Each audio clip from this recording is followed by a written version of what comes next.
So you let your party level up. Good. And now you have to design encounters for them in the game of Dungeons and Dragons. How do we do this? Well, the first thing we have to do is pick either a level or a creature to design this encounter around.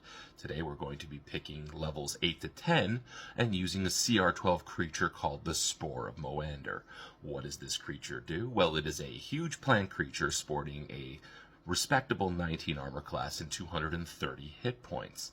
What else does it have? It has multi-attack where it can make 4 tendrils attacks. It has a reach of 20 feet, and on hit, it will pull a creature 5 feet closer to it. Why does it want to do this? Well, instead of making 4 attacks, if it has a creature within 5 feet of it, it can instead use 2 tendril attacks and then consume. When it consumes, it can force a creature to make a DC 18 strength saving throw. If the creature fails that save, they are grappled and restrained, blinded, and will take 5d6 acid damage at the start of their turns.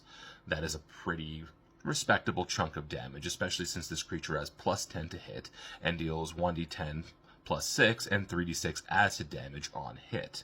Now, the kicker with this creature is the fact that it is a huge plant that is immune to fire. It has an ability called Explosive Core. When it is hit by fire damage, it extends a 5-foot emanation of fire damage around it.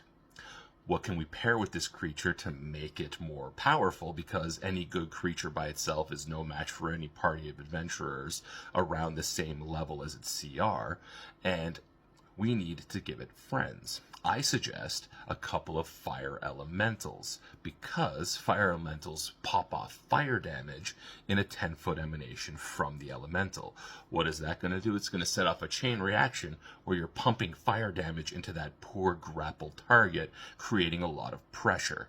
Also, you can add a couple of Blistercoil Weirds, because when they take fire damage, they are going to grow and grow and grow and go from small to gargantuan, depending on how many instances of fire damage they take. If they're gargantuan and they take fire damage, they explode. When they explode, they deal basically a fireball worth of damage, which is then once again going to pop off your Spirit of Moander's fire explosive core body. This is going to be an interesting dynamic encounter.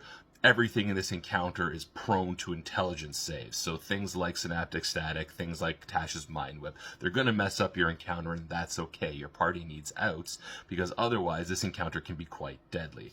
I'm Adapt. Follow me for tips and tricks on how to play high-level Dungeons & Dragons.